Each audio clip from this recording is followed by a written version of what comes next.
नमस्कार दोस्तों, मेरा नाम है कृष्णा मिश्रा। आप सभी का जीएस कर्मयोगी में भरपूर स्वागत है। आज हम बात करेंगे नेपाल में उत्पन्न हुई राजनीतिक अस्थिरता के बारे में। नेपाल में क्यों राजनीतिक अस्थिरता आ गई, क्यों वहां के गृह मंत्री ने इस्तीफा दिया, क्यों वहां पे भारत के सामान पर टैक्स बढ़ाए गए बालेंद्र शाह के द्वारा, क्यों वहां पे छात्र संघ समाप्त किया गया, क्यों वहां पे एंटी करप्शन लाया गया तो उससे क्या नुकसान हुए, क्यों कार्यपालिका पालिका और न्यायपालिका बीच टकराव हो गया, उनकी जो नीति थी ग्रेटर नेपाल, वो नीति क्यों फेलोर साबित हो जा रही है और सरकार बनने के 25 दिन के अंदर ही वहां के गृह मंत्री ने क्यों इस्तीफा दिया, ये सब हम जानेंगे इस क्लास में। तो उससे पहले आप सभी लोगों को क्लास पढ़ने से पहले, पूरा कहा स्टोरी समझने से पहले, सबसे पहले तो आपको चैनल को सब्सक्राइब करना होगा, बेल आइकन को दबाना होगा, ताकि आपको ऐसे ही इंटरेस्टिंग स्टोरी, ऐसे ही इंटरेस्टिंग टॉपिक, ऐसे ही इंटरेस्टिंग जियोपॉलिटिक्स के मुद्दे मिलते रहे। सबसे पहले जितने चीजें हम जियोपॉलिटिक्स से संबंधित बना रहे हैं, वो सबसे पहले अगर आप पाना चाहते हैं तो पहले आओ पहले पाओ वाली नीति में है। तो आपको चैनल को सब्सक्राइब करना होगा, बेल आइकन को दबाना होगा और कम से कम 4-6 लोगों को शेयर भी करना होगा। जितने ज्यादा लोगों को शेयर करोगे उतना ही मनोबल बढ़ेगा, उतनी ही अच्छी अच्छी वीडियो हम जियोपॉलिटिक्स की आपको देंगे, ताकि आपको जियोपॉलिटिक्स समझने में कोई समस्याएं नहीं। आइए हम बात करते हैं बालेंद्र शाह के नीतियों की। छात्र संघ चुनाव लड़े थे, लाइफ में छात्र नेता थे, छात्र नेता बन गए, छात्र संघ का चुनाव लड़े और छात्र संघ के चुनाव से ही ये उभरते हुए आगे आए। और वहां की सरकार जो थी, वहां की सरकार की जो वहां की सरकार थी, वो जो कार्य करती नेपाल के हित को इतना अच्छा नहीं देख पा रही थी, का जम के विरोध किया था। और ये वहां नेपाल के, ठीक है, कौन कौन मेयर बने थे, कौन? बालेंद्र शाह। बालेंद्र शाह वहां के मेयर थे पहले। बालेंद्र शाह की नीतियां जो थी, जब पहले मेयर थे तो भारत विरोधी उनकी नीति में आए दिन भारत के हिस्से को बताते थे कि वो नेपाल का हिस्सा है, आए दिन ये बताते रहते थे, वो विवादित मुद्दे खड़े करते थे। इन्होंने अचानक वहां की सरकार अस्थिरता उत्पन्न हो गई, वहां की सरकार केपी ओली के नेतृत्व में वहां की सरकार ने रिजाइन किया, इस्तीफा दिया और वहां पे राजनीतिक अस्थिरता का माहौल उत्पन्न हुआ। उसी बीच बालेंद्र शाह ने पूरे ग्रेटर नेपाल का मुद्दा बनाया कि ग्रेटर नेपाल हम स्वच्छ एंटी करप्शन के खिलाफ नेपाल को ले जाएंगे, भ्रष्टाचार मुक्त और जितनी चीजें हो सकती थी भ्रष्टाचार मुक्त, देश के विकास की बात हो, चाहे वहां के नौकरी की बात हो, चाहे वहां रोजगार की बात हो, वहां सोशल मीडिया की बात हो, चाहे पर्यटक के क्षेत्र में सुरक्षा प्रदान करने की बात हो, चाहे उनका इंटरनेशनल व्यापारिक संबंध हो, सभी मुद्दे को इन्होंने एक मुद्दा बनाया और कहा हम एक बहुत बेहतरीन और ग्रेटर नेपाल बनाकर आप सभी को देंगे। लेकिन बालेंद्र शाह के ऊपर वहां की जनता भरोसा करती है और वहां की जनता इतनी तगड़ा भरोसा करती है कि वहां पे लोकतांत्रिक रूप से जो चुनाव होता है, उस चुनाव में बालेंद्र शाह एक तरफा जीत प्राप्त करते हैं और बालेंद्र शाह के नेतृत्व में सरकार का गठन होता है और ये वहां के नेपाल के प्रधानमंत्री बनते हैं बालेंद्र शाह। लेकिन प्रधानमंत्री के बनते ही कुछ दिनों बाद जब शपथ ग्रहण करते हैं तो सनातन धर्म के अकॉर्डिंग अपना जो है शपथ ग्रहण करवाते हैं अपना। तो इससे ये अनुमान लगाया गया था कि ये भारत से इनका संबंध बहुत अच्छा रहेगा। हमने भी अपना अनुमान लगाया था कि इनका संबंध भारत से बहुत अच्छा रहेगा, क्योंकि भारत के हित में कार्य करना चाहते हैं। लेकिन इन्होंने उस टाइम कुछ और दिखाया, दिखने में चीजें कुछ और थी, लेकिन इन्होंने उसका जस्ट अपोजिट किया। क्या काम किया इन्होंने? सबसे पहले तो अब भारत से वहां के जितने केपी ओली थे या उनके मंत्रिमंडल के जितने लोग थे, वहां के राजा महाराजा जो इनके खिलाफ थे, उन सभी लोगों को इन्होंने गिरफ्तार करा कर जेल में बंद करवा दिया। उसके बाद इन्होंने क्या किया, भारत से आने वाली जो वस्तुओं पर भारी टैक्स लगा दिया, चाहे वो चिप्स हो, चाहे वो रोजमर्रा की वस्तुएं हैं, चाहे वो खाने पीने की कोई भी वस्तुएं हैं, उस पर इतना भारी टैक्स लगा दिया कि लगभग 80% से ऊपर का टैक्स लगा दिया। कितना? 80% से ऊपर उन्होंने टैक्स लगा दिया, शुल्क लगा दिया। तो वहां से भारत से जो चीजें वहां नेपाल को जाती थे, नेपाल के लोग जो उपयोग करते थे, ये है नेपाल, ये है भारत। इसलिए मैंने मैप बना दिया है। मैप अच्छा नहीं बना होगा तो माफ करिएगा, ठीक है, लेकिन आप सभी लोग सब्सक्राइब जरूर करिएगा। वहां की सरकार में आते हैं और भारत से जाने वाली रोजमर्रा की वस्तुएं, भारत नेपाल और भारत का संबंध इतना बेहतरीन है कि नेपाल में लगभग 60% क्योंकि भारतीय वस्तुएं वहां उपयोग की जाती है, 60% तो सिर्फ भारत की वस्तु। तो जब रोजमर्रा की वस्तुओं पे, चाहे वो खाने पीने का सामान हो, चाहे वो कुछ भी हो, रोजमर्रा की पैकेट वाली चीजों पे इन्होंने 80% से ऊपर तक का टैक्स लगा दिया। इससे वहां की चीजें बहुत, भारत से चीजें, रोजमर्रा की चीजें जाना बंद हो जाएंगी क्योंकि टैक्स बढ़ जाएगा तो उसका खरीदार कौन होगा।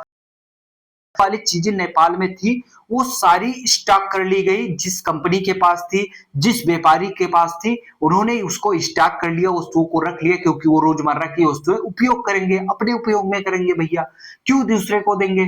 तो उन्होंने सबसे पहले क्या काम किया, वहां किया। इससे भारत और नेपाल के संबंध में बहुत भारी दबाव उत्पन्न हो गया और ये भारत के खिलाफ वस्तुओं पे आप एक तरीके से प्रतिबंध लगाना चाहते हैं कि भारत की वस्तुएं नेपाल में न जाएं।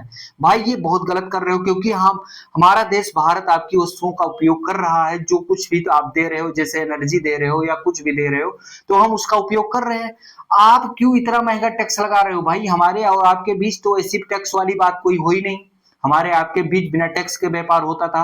तो आप वहां की वस्तुओं पे जब 80% टैक्स लगाएंगे तो भारत की वस्तुएं आपकी मार्केट में कम हो जाएंगी। इसका मतलब है कि आप अपनी मार्केट से भारत की वस्तुओं को बाहर करना चाहते हैं और भारत से आप अपना संबंध दूर करना चाहते हैं। भारत से जितना अनुमान लगाया गया था, भारतीय लोग अनुमान लगाए थे कि वहां की सरकार में बदलाव हुआ है, बहुत अच्छा होगा, वहां की सरकार परिवर्तित हुई है, बहुत अच्छा कार्य करेगी, लेकिन आप उस पर खरे नहीं उतर पाए। ठीक है, फिर हम अगले टॉपिक पे आते हैं, छात्र संघ समाप्त करना इनका। इन्होंने क्या काम किया, छात्र संघ समाप्त कर दिया। भाई आप जिस रास्ते से आगे पीएम बने हो, जिस रास्ते से आपके देश में गलत हो रहा था, आप इतना मेहनत करके आगे आके और वहां के छात्र संघ को के माध्यम से आप यहाँ के प्रधानमंत्री तक का सफर तय किए और आपने वहां का छात्र संघ समाप्त कर दिया। ये कहाँ का न्याय है, ये तो भाई बिल्कुल सरासर अन्याय है, ये बहुत गलत काम हुआ है, क्योंकि छात्र संघ कभी समाप्त नहीं होना चाहिए। हम इसको समाप्त करने के पक्ष में नहीं है, क्योंकि छात्र संघ के माध्यम, अगर आप गलत कर रहे हो, छात्र संघ के जो छात्र हैं, जो छात्र नेता हैं, वहां की मुद्दा उठा रहे हैं, वहां के मुद्दे को उठा रहे हैं, वहां के समस्याओं को आपके सामने लाकर प्रस्तुत कर रहे हैं, तो आप क्यों परेशान कर रहे हो भाई, क्यों परेशान कर रहे हो वहां के छात्रों को। क्योंकि आप जब गलत कर रहे हैं तो आपका मतलब है कि हम तो अब आगे आगे अपनी कुर्सी पे बैठ गए, लेकिन हमारे खिलाफ कोई आवाज ना उठाए। यही इनका बैलेंस है, यही मकसद है कि हमारे खिलाफ कोई आवाज उठाने वाला फिर खड़ा ना हो पाए, क्योंकि ये केपी ओली के सामने मुंह उठा के खड़े होने और बराबरी के स्तर पर खड़े होने के अगर लायक बने तो छात्र संघ की देन थी। इन्होंने छात्र संघ को समाप्त कर दिया। फिर इसमें ये क्या काम करते हैं, एंटी करप्शन लाए। एंटी करप्शन में वहां की जितने बड़े बड़े नेता थे वो सब लिप्त थे, जितने बड़े अधिकारी थे सब लिप्त थे, वहां के राजा महाराजा सब लिप्त थे। तो इसके बीच क्या हुआ, एंटी करप्शन में सबको एक गिरफ्तार करवाने लगे एक तरफ से।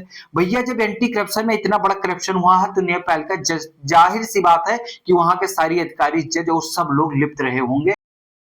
जब वो लिप्त रहे होंगे तो वो लोग भाई जरूर आवाज उठाएंगे। आप ऐसे कैसे किसी को, एंटी करप्शन जांच होनी चाहिए। इन्होंने एक एंटी करप्शन जांच समिति का गठन किया, वो जांच समिति के माध्यम से जितने लोगों को एंटी करप्शन में पाया, इन्होंने जितने लोगों को भ्रष्टाचार में लिप्त पाया, सभी लोगों को एक तरफ से जेल में भिजवा दिया और उनकी संपत्ति जब्त कर ली। सबसे बड़ी बात तो यह है कि एंटी करप्शन के जो इन्होंने कमेटी बनाई, उस कमेटी ने जांच की और जैसे एंटी करप्शन में कोई लिप्त मिला तो वहां की उनकी संपत्ति पूरी हड़प ली और संपत्ति को हड़प कर उनको जेल भेज दिया। हम ये मानते हैं इन्होंने ये बहुत अच्छा कार्य किया, ये करना भी चाहिए, क्योंकि एंटी करप्शन बिल्कुल नहीं होना चाहिए। किसी देश में करप्शन होता है अगर तो बहुत खराब बात है। ठीक है, तो एंटी करप्शन, इन्होंने ये एंटी करप्शन मंत्र में करप्शन के खिलाफ, भ्रष्टाचार के खिलाफ है और इन्होंने जो काम किया, तो उसके बीच में कार्यपालिका और न्यायपालिका का और इनके बीच बहुत बड़ा विवाद उत्पन्न होता है। और जो न्यायपालिका वो कहती है ये कार्य आपको बहुत पहले अगर कर रहे हैं तो इस आधार पर नहीं कर सकते हैं, क्योंकि आप ये बहुत गलत कर रहे हैं। ठीक है, तो ये सवाल उठने लगा इनके ऊपर कि ये अब क्यों हो रहा है। ठीक है, जिससे वहां पे बहुत बवाल उत्पन्न हो गया। ठीक है, और फिर जैसे सीमा क्षेत्रों जैसे वीरगंज काठमांडू में जबरदस्त विरोध प्रदर्शन हुआ। वीरगंज और काठमांडू में इनके खिलाफ बहुत जबरदस्त इनका पुतला जलाया गया, इनके खिलाफ बहुत जबरदस्त धरना प्रदर्शन हो रहा है, इनके खिलाफ सरकार के खिलाफ नारेबाजी हो रही है। आप सभी देख रहे होंगे, मैं पूरा मैप देखते रहिए, पूरी कहानी सुनते रहिए, ठीक है। इससे क्या होगा, इससे क्या होगा, क्या क्या प्रभाव पड़ेगा आपको हम बता ही रहे हैं। महंगाई बढ़ गई, सीधा सीधा महंगाई बढ़ गई। वहां के पूर्व प्रधानमंत्री राजा और सैकड़ों नेताओं की संपत्ति जांच के लिए आयोग बनाया गया और उनकी संपत्ति को हड़प लिया गया। भ्रष्टाचार विरोधी बहुत जो उल्टा इन पर ने जो भ्रष्टाचार के खिलाफ एंटी करप्शन समिति का गठन किया, इसका बहुत उल्टा असर के ऊपर पड़ रहा है, क्योंकि वहां पे बहुत बड़ा धरना प्रदर्शन हो रहा है, क्योंकि वहां पे बहुत वहां पे धरना प्रदर्शन चल रहा है। एक तरफ से वहां की सरकार अस्थिर हो गई है, एकदम से पूरी सरकार परेशान हो गई, वहां का पूरा सिस्टम खराब हो चुका है, ठीक है। फिर क्यों क्यों विवाद हुआ, बड़े बड़े नेताओं में डर और विरोध, ठीक है। बड़े बड़े नेता जो है वो डर गए कि हमारी सारी संपत्ति चली गई। जब बड़े बड़े नेता डर गए, उनके पास भी वोट बैंक है, उनके पास जनता है, तो उन्होंने क्या काम किया, इनके खिलाफ विरोध प्रदर्शन शुरू करवा दिया। और जब विरोध प्रदर्शन होता है किसी देश में, तो वहां के विकास कार्य में बहुत बड़ा बाधा उत्पन्न होता है। तो इनके कार्य क्षेत्रों में, विकास कार्य क्षेत्रों में बहुत बड़ा बाधा उत्पन्न हो गया और ये अब कार्य विशेष और महंगाई बढ़ा दी। महंगाई बढ़ाने की वजह से वहां की जनता आक्रोशित हो गई। आप एंटी करप्शन के खिलाफ चला रहे हैं, बड़े नेता और राजा महाराजा के खिलाफ आप एंटी करप्शन चला रहे हैं, बहुत अच्छी बात है, लेकिन आपने जो टैक्स लगा कर महंगाई बढ़ा दी, इससे जनता उग्र हो गई। क्या हो गई, जनता उग्र हो गई। आपने एक बहुत अच्छा कार्य किया था कि सभी नेता, राजा महाराजा, प्रधानमंत्री और गरीब तबका का कोई भी इंसान हो, सबके बेटे सरकारी स्कूल में पढ़ेंगे, प्राइवेट स्कूल आपने बंद कर दिया था। ये आपका फैसला बहुत अच्छा था, बहुत सराहनीय था। लेकिन जब आपने महंगाई बढ़ाई, 80% तक कस्टम ड्यूटी लगा दी भारतीय वस्तुओं पे, तो उससे वहां की जनता आक्रोशित हो गई। भाई आपको जनरल दिमाग लगाना। दूसरी बात, आपने छात्र संघ समाप्त कर दिया, वहां के छात्रों में कितना आक्रोश उत्पन्न हो गया होगा। आप भी एक युवा थे, एक युवा थे और युवा थे, उसी के माध्यम से आप आगे बढ़े थे और यहां तक पहुंचे थे। और आप ही क्या काम करते हैं, छात्र संघ को समाप्त कर देते हैं, क्योंकि आप अपने खिलाफ आवाज उठाने नहीं पसंद करते हैं। फिर सीधे सीधा क्या हुआ, सरकार और पुराने नेताओं के जो सरकार थी, संघर्ष जब उत्पन्न हुआ तो धरना प्रदर्शन चालू हुआ। धरना प्रदर्शन जब हुआ है तो वहां की जनता जो बहुत आक्रोशित हो गई है, नेता आक्रोशित हो गए हैं, ठीक है। फिर हम बात करते हैं, वहां के गृह मंत्री का इस्तीफा देना सबसे बड़ा झटका है। मात्र सरकार बने 25 दिनों हुआ है, ठीक है, मात्र सरकार बने 25 दिन हुआ है और गृह मंत्री सूदन गुरुदंग, ठीक है, गुरुंग, ठीक है, सूदन गुरुदंग ने वहां के गृह मंत्री है 25 दिनों के अंदर ही इस्तीफा दे दिया। ये कितनी बड़ी बात होती है भाई। इसका मतलब है, इसका कारण भ्रष्टाचार के आरोप और न्यायपालिका के टकराव, विवादित संबंध। इसका मतलब है यार, किसी देश का प्रधानमंत्री के बाद सबसे बड़ा पद होता है तो गृह मंत्री का होता। किसी देश का गृह मंत्री मात्र सरकार बनने के 25 दिनों के अंदर अगर इस्तीफा देता है तो ये बहुत गलत बात है। और वहां में ये जान लीजिए कि सरकार कितनी कमजोर हो रही, कितनी अस्थिर हो रही। क्या ये सरकार कमजोर साबित हो रही है क्योंकि वहां के गृह मंत्री इतने दबाव में आ गए कि उनको इस्तीफा देना पड़ा, ठीक है। तो क्या ये बहुत बड़ा फैसला नहीं ले लिया? सरकार की विश्वसनीयता पर सवाल उठ रहे हैं, ठीक है। सरकार के जो बहुमत हासिल किया था, विश्वास जीत के बहुमत हासिल किया था, सरकार के ऊपर विश्वास की उंगली उठ रही है। क्या आप सरकार ने अपना विश्वास खो दिया है? क्या सरकार ने अपनी जनता के बीच से, सरकार के ऊपर से भरोसा उठ गया है? ये बहुत बड़ा भाई पूरी दुनिया में और पूरे देश में भर में इनके सवाल उठ रहे हैं। सरकार ने क्या अपना भरोसा खो दिया, विश्वसनीयता खो दिया है? विपक्ष का हमला बहुत जबरदस्त हो रहा है क्योंकि उनको मौका मिल गया है। राष्ट्रवादी नेशनलिस्ट का बयान है, ग्रेटर नेपाल मुद्दा। बालेन शाह राष्ट्रवादी एजेंडा जैसी बात, ग्रेटर नेपाल की बात करते हैं। इन्होंने ग्रेटर नेपाल की बात की। ग्रेटर नेपाल पर दिखाते हैं कि ग्रेटर मतलब महान नेपाल। नेपाल हर क्षेत्र में सक्षम होगा, हर चीजें अपनी होगी, और भारत के कुछ क्षेत्रों को अपने क्षेत्रों में दिखा रहे हैं। ये क्या काम किए हैं? भारत के कुछ क्षेत्रों को अपने क्षेत्रों में दिखा रहे हैं ग्रेटर नेपाल के माध्यम से। भैया ग्रेटर नेपाल क्या है?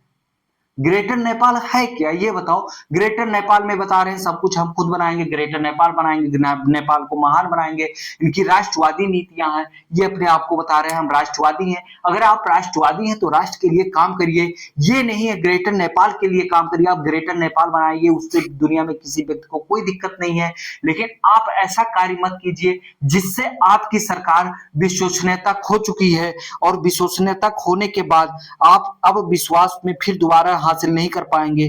जो केपी ओली के वही कार्य आप भी कर रहे हैं, ठीक है। सॉरी। कुल मिलाकर अस्थिरता क्यों आई, इसको हम जानते हैं। मुख्य कारण अचानक आर्थिक फैसले जैसे टैक्स, शक्तिशाली लोगों पर कार्रवाई, एंटी करप्शन, सरकार के अंदर मंत्री का इस्तीफा देना, राष्ट्रवादी नीति, सड़क पर विरोध प्रदर्शन, नेताओं का इस्तीफा, सरकार के पर कम भरोसा, ठीक है। फिर बालेन शाह का है रिफॉर्मर, सुधारवादी नेता है। इन्होंने क्या बताया है अपने आप को, आर्थिक वहां पे क्योंकि आपने आर्थिक बड़े फैसले लिए, टैक्स बढ़ा दिए, अचानक से बहुत बड़ा फैसला लेते हैं और वहां पे टैक्स बढ़ा देते हैं। अचानक से इतना बड़ा फैसला लेते हैं कि छात्र संघ समाप्त कर देते हैं। अचानक से इतना बड़ा आप फैसला लेते हैं कि एंटी करप्शन का गठन करते हैं, उसके माध्यम से सभी को वहां पे जेल भेज देते हैं। आप अचानक से इतना बड़ा निर्णय लेते हैं कि आपके सरकार के आपके मंत्री भी उसमें फंसते हैं और वो अचानक से इस्तीफा देना शुरू कर देते हैं। और इससे क्या होती, जनता और बड़े वर्ग के लोग दोनों एकजुट हो गए। जो जनता आपको वहां पे अब वही आपके खिलाफ आक्रोशित होकर के और आपके खिलाफ क्या कर रही है, धरना प्रदर्शन की मांग कर रही है। आपने बहुत अच्छी नीति लाई थी, हम बता चुके हैं कि सरकारी स्कूल की नीति लाई थी, सभी लोग सरकारी स्कूल में पढ़ेंगे। ग्रेटर नेपाल जो सुधारवादी नीति है, नेपाल को हम सुधारेंगे, ठीक है। नेपाल को आप सुधारिए, बहुत अच्छे से सुधारिए। क्या ये, अब हम सवाल करते हैं, क्या यहाँ पे अब बालेन शाह का भी इस्तीफा होगा? ये बहुत बड़ा सवाल खड़ा हो रहा है। बालेन शाह को भी इस्तीफा देना पड़ेगा। अगर ऐसे ही रहा तो क्या नेपाल में फिर एक बार राजनीतिक अस्थिरता उत्पन्न हो गई? क्या नेपाल में फिर एक बार राजनीतिक स्थिरता उत्पन्न हो गई? बिल्कुल हो गई, एक बार राजनीतिक स्थिरता उत्पन्न होगी, क्योंकि वहां के बड़े बड़े मंत्री जो है वो इस्तीफा दे रहे हैं, रिजाइन कर रहे हैं। इसके पर इसी से वहां की सरकार जो है दबाव में आ रही है और वहां के लोग जो है बहुत बड़े बड़े जो फैसले ले रहे हैं। इससे क्या होगा, वहां की सरकार जो है अस्थिरता उत्पन्न होगा और इनको सरकार से हटाना पड़ेगा। जनता जब चाहती है तो आपको सर्वोपरि बनाकर प्रधानमंत्री बना देती है, और जनता जब चाहती है तब आपको इतना नीचे गिरा देती है कि आप कभी उठ नहीं सकते। बालेन शाह अभी भी मौका है, आप सुधार कर लीजिए, क्योंकि आप भारत से आने वाली वस्तुओं पर इतना भारी टैक्स, छात्र संघ समाप्त बहाली करिए, एंटी करप्शन को आप जारी रखिए, लेकिन इसमें भी कुछ लचीलता रहिए। और जो आर्थिक समस्याएं उत्पन्न हुई हैं अचानक से, उसको रोकिए। आप अपने मंत्रियों को समझाइए और मंत्रिमंडल को एक सुचारू रूप से और बेहतरीन स्वच्छ रूप से एंटी करप्शन के खिलाफ रखिए। अपने मंत्री को घोटाला मत करने दीजिए और भ्रष्टाचार मुक्त सरकार बनाकर ग्रेटर नेपाल का विकास करिए। लेकिन किसी और देश की जमीन को, किसी देश के हिस्से को, किसी देश के भारत के पार्ट को अपने देश में मत दिखाइए। इसके लिए हम बिल्कुल भी असहमत है। आप भारत के किसी भी पार्ट को अपने देश में नहीं दिखा सकते हैं, क्योंकि आपकी चाहे जो ग्रेटर नेपाल की हो, तो हमारी नीति ग्रेटर भारत की है, ठीक है। तो हम जब ग्रेटर भारत की नीति अपनाएंगे तो इसमें बहुत विवाद होगा। तो आपको अभी मौका है, भारत से जो तनाव उत्पन्न किया है आपने, भारत के खिलाफ जो राजनीतिक चीजें आपने मढ़ी है टैक्स लगा करके, उस सब को खत्म करिए और अच्छे से संबंध बनाइए। आप अपना विकास करें, हम अपना विकास करें, और जब एक दूसरे का विकास होगा तभी एक दूसरे का देश आगे बढ़ पाएगा। क्या बालेन शाह की सरकार रिजाइन करने वाली है? बालेन शाह ने क्या ऐसा क्या अस्थिरता उत्पन्न हुई है? अगर कुछ ही दिनों ऐसे ही रहा तो मैं बता दे रहा हूं, बालेन शाह बहुत जल्द प्रधानमंत्री के पद से हटा दिए जाएंगे। इसी प्रकार आप सभी लोग अब अपना मत दीजिएगा कमेंट में, आप सभी लोग अपना मत दे कमेंट में। मेरे दोस्त, मेरे भाई, आप सभी लोग अपना मत मेरे कमेंट में जरूर दीजिएगा। और हाँ, एक बार और बता दे रहे हैं कि आप सभी लोग ऐसे ही बेहतरीन इंटरेस्टिंग जियोपॉलिटिक्स वीडियो देखने के लिए चैनल को सब्सक्राइब करें, बेल आइकन को दबाएं और कम से कम 5 लोगों को शेयर करें। एक व्यक्ति कम से कम 5 लोगों को शेयर करेगा और हम ऐसे ही इंटरेस्टिंग वीडियोस लाते रहेंगे। आप सभी लोग देखते रहिए, एंजॉय करते रहिए और पूरी विश्व की राजनीति को समझते रहिए। अब हम चलते हैं। जय हिंद,